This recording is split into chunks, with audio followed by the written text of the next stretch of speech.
Alright guys, welcome back to the GSMC Golf Podcast presented by the GSMC Sports Network. We're going to get right into our fourth segment of the night here, talking about Scottie Scheffler and his run that he is currently on, how amazing it's been.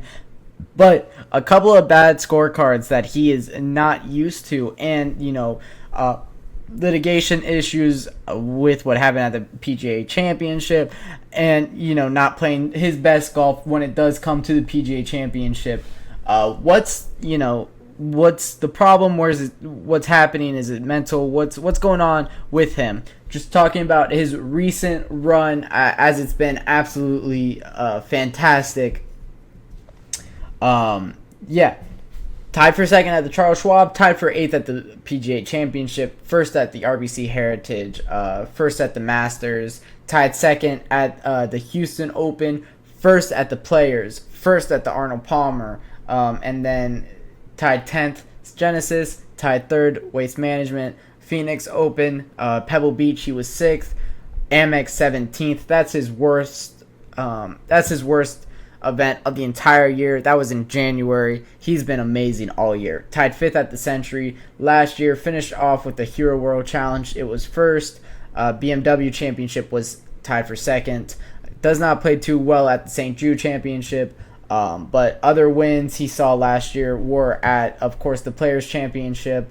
Unable to get a win at any of the majors. Winning the Masters the year before that. But it's been a very impressive run this entire year for Scottie Scheffler after a pretty, he placed well when it comes down to the leaderboard, but does not get a win to end after the Players Championship of last year. And now on this amazing run, but a couple of weekends in a row where he does not get a win. He has not historically played too well after, I would say, June or maybe even May has been kind of the mark, as last year he finished his run at the Players. This year he does win a couple of events beyond the Players, in the Masters and in the RBC Heritage, but not getting a win in June for the past few years. Unfortunate for Scottie Scheffler. Is he going to be able to break through kind of this year, start playing better when the weather gets very hot for him?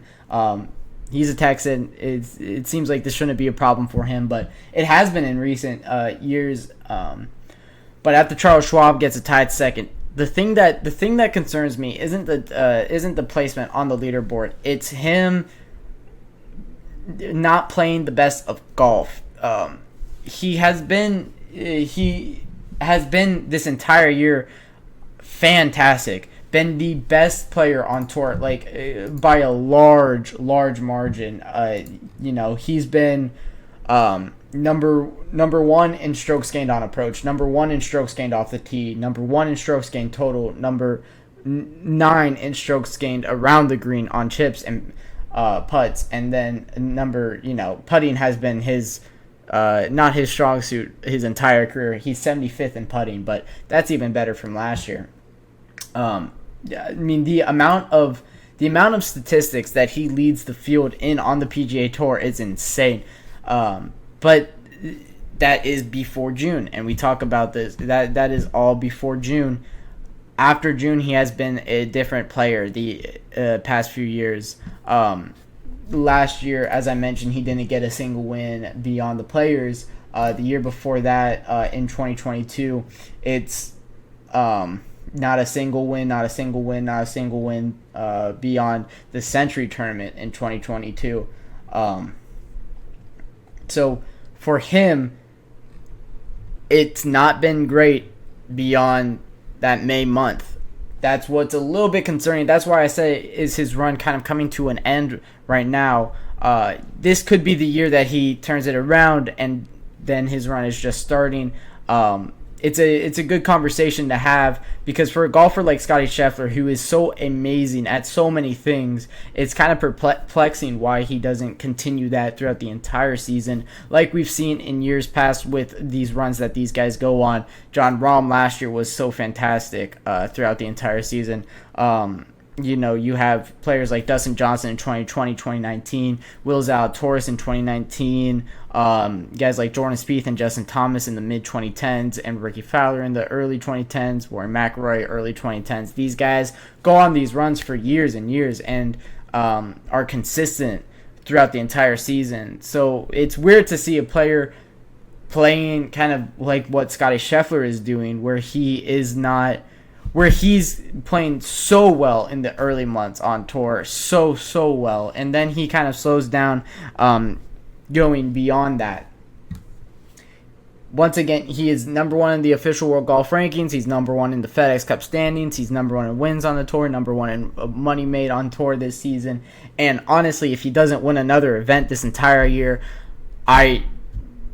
he would still be first in all those categories, rightfully so.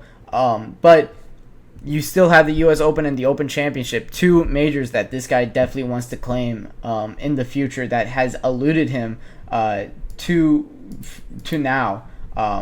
So looking forward to seeing what Scottie Scheffler can do going forward. Has a lot of wins on tour. He has 10 wins on tour in his career. A bunch of second places. He got second place in 2022 on the U.S. Open. That's one of his better one of his best records beyond that May month.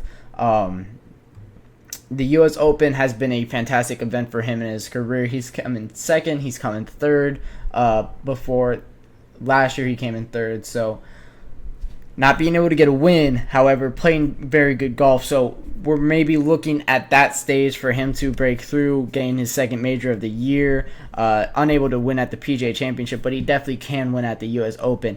This guy is a fantastic golfer in all aspects of the game. He plays fantastic from the tee all the way to when the ball gets in the hole. Number one in every single statistic besides actually putting.